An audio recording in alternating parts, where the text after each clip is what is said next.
ማነው በዚህ ቪዲዮ እንደኔ የደነገጠ? እንደምትመለከቱት የሄርሜላ አያትናን ያሉ ግለሰብ ከዚህ ግለሰብ ጋር ቃለ መጠይቅ ተደርጎላቸው ነበር።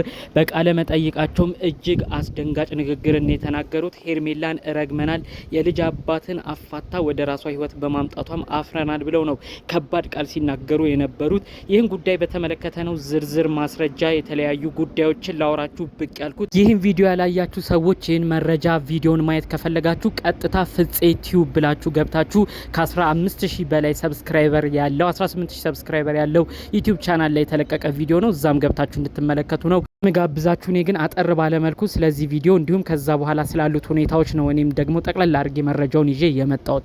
ሰላም ጤና ይስጥልን ውድ የሀገሬ ልጆች፣ በተለያዩ ዓለም ሀገራት የምትገኙ ሰላማችሁ ይብዛልኝ። ከሰሞኑ ባለው ነገር እጅግ በመደናገጥ የተለያየ ሀሳብ አስተያየት ስታደርሱ የነበራችሁ የሰውን አንድነት የምትፈልጉ ለተገፋ ሰው የምትቆሙ ውድ የሀገሬ ልጆች በያላችሁበት ፈጣሪ አምላክ ጤናችሁን ይስጥልኝ። ጥሩ ምኞት ምርቃት የሚመቸው እንደተለመደው አሁኑኑ ቪዲዮ ላይክ በማድረግ ይጀምር።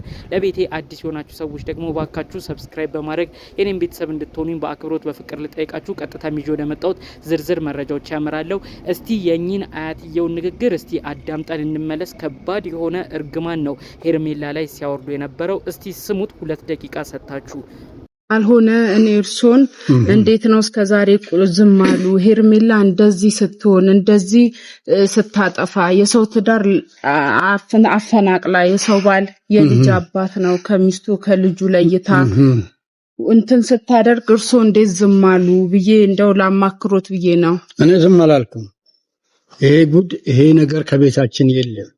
ይቺ ልጅ የት እንደመጣች ይሄ ውርጋት የሰው ባል ነጥቃ የሰው ቤት አፋታ የኛንም ዘር አሰድባለች። የተረገመች ነች በቤታችን። እንግዲህ ያው የሄርሜላ አያት ነን ያሉ ሰው የተናገሩትን ንግግር በደንብ አዳምጣችኋል ብዬ አስባለሁ። ይህ ንግግር እጅግ ያስደነግጣል። እኔ እንደዚህ አይነት ነገር ለምን መናገር እንደፈለጉም አልገባኝም። አያት ነኝ ያሉት ግለሰብ እውነት አያት ሆነው ይሁን አይሁን እኔም ግራ ገብቶኛል። ነገር ግን ሄርሜላን ረግመናል፣ በቤታችንም እንደዚህ አይነት ዘመድ ወገን የለንም ብለን ረግመናል እያሉ ነው ደጋግሞ ሲናገሩ የነበረው ማለት ነው። በዚህ ያህል ደረጃ እኔ እንደዚህ አይነት እርግማን ጥሩ ነው ብዬ አላስብም። ሄርሜላ ጥፋት ያጠፋቻቸው ነገሮች አሉ። እኛም በወቅቱ ብዙ የተናገር ነው ተያልነው ነገር ብዙ ነገሮች አሉ። ነገር ግን እሷም ደግሞ እንደዚህ እርግማን የሚያደርስ ስራን ሰርታለች ብለን አናስብም። የሩታ ነገር ብዙዎቻችሁ ታስታውሳላችሁ።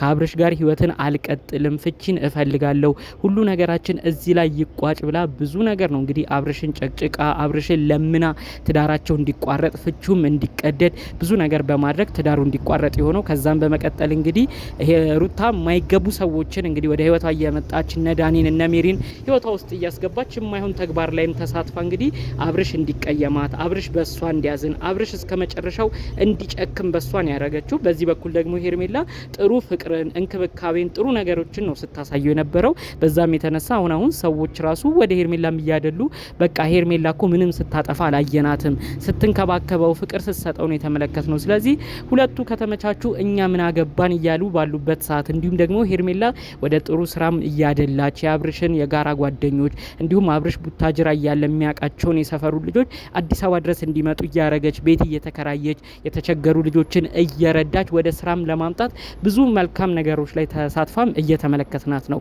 እነዚህ ነገሮች ባሉበት ሁኔታ ግን የሄርሜላ አያት ነን ያሉ ግለሰብ መጥተው እኔ ማቀው ትዳር ምንም የለም የልጅ አባት እንዳፋታሽ ነው ማቀው፣ እኔ በሷ በጣም በምትሰራው ስራ ራሱ አልስማማም፣ አጠቃላይ በእኛ ዘርም እንደዚህ አይነት ሰው የለም፣ ከኛ ዘርም የወጣች ነች የተረገመች ነች ብለው ነው እንግዲህ ሲናገሩ የነበረው። እባኮት እውነት አያት ከሆኑ እንደዚህ አይነት ንግግር በእርሶ አያምርም። በተለይ ደግሞ ሄርሜላ በእርግጠኝነት ቤተሰቦቿን እንዲህ ክብሯን ዝቅ ባረገ መልኩ እነሱ ላይ መጥፎ ነገር ታረጋለች ብለን አናስብም። እውነት አያት ከሆኑ ልጆትን የልጅ ልጆትን ከመራገሙት የማይሆን ንግግር ከመናገሩት በፊት ቆም ብለው ሊያስቡ ሊያመዛዝኑ ይገባል ብዬ ነው በዚሁ መልእክቴን የማስተላልፈው። ቀጣይ ደግሞ እንግዲህ ያሉትን ነገሮች አስመልክቶ በተለይ ደግሞ እንግዲህ ሄርሜላ እውነት የሁሉ እርግማን ይገባታል ወይ የምትሉ ሰዎች ወይም ደግሞ ቪዲዮንም አይታችሁ ከሆነ ቪዲዮን ያያችሁ ሰዎች እኛም ቪዲዮ ሲለቀቅ የተባለው ንግግር እኛንም ማስደንግጦናል የምትሉም ሰዎች ካላችሁ ሀሳባችሁን ብታሳውቁኝ። በሌላ በኩል ደግሞ ቪዲዮን ያላያችሁ ሰዎችም አሁን በሰጧችሁ መረጃም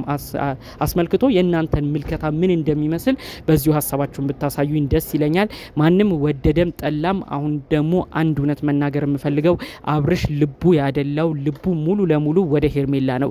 ሄርሜላ ሰው አያያዝ እንደምትችል ሁሉም አጨብጭቦ ነው የመሰከረላት። ይህንን ሀቅ ሁሉም ያውቃል ብዬ አስባለሁ። በዚህ በኩል ሩታ ክብርን መስጠት አልቻለችም። ከዛ ባለፈ መልኩ ራሱ በዙሪያ ባሉ ሰዎች ነው አብርሽን ክብሩን ዝቅ ስታደርግ ስታዋርደው መሳቂያ ስታደርገው የተመለከት ነው። እነዚህ ነገሮች ሁሉ የምታስታውሱ ሰዎች እባካችሁ በጭፍን ጥላቻ እየመጣችሁ ሄርሜላን የማይገባ ቃላት ባትናገሩ መልካም ነው። እኛ የመጀመሪያ ሰሞን ሩታ አራስ በነበረችበት ጊዜ ከዛም በፊት በነበሩ ጊዜያቶች አብርሽ እንዴት ወደ ሌላ ሴት ታመራለ?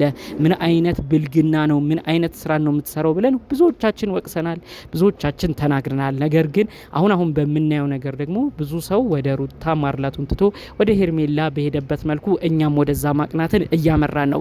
በዚህ ጊዜ በዚህ ሰዓት ደግሞ እንግዲህ የሄርሜላ ዘመዶች ነን ጠበቆች ነን የምትሉ እንግዲህ አያት ነን ያላችሁ ሰዎች ደግሞ ጭራሽ እየተራገማችሁ መምጣታችሁ እጅግ ያስደነግጣል ማለት ነው። ቢቻል ሄርሜላን ጠርታችሁ ብታናገሩ፣ ካልሆነ ግን ከእንደዚህ አይነት ነገር ብትታቀቡና ሚዲያም እንደዚህ አይነት እርግማን ከማውረድ ብትታረሙ መልካም ነው ብዬ አስባለሁ።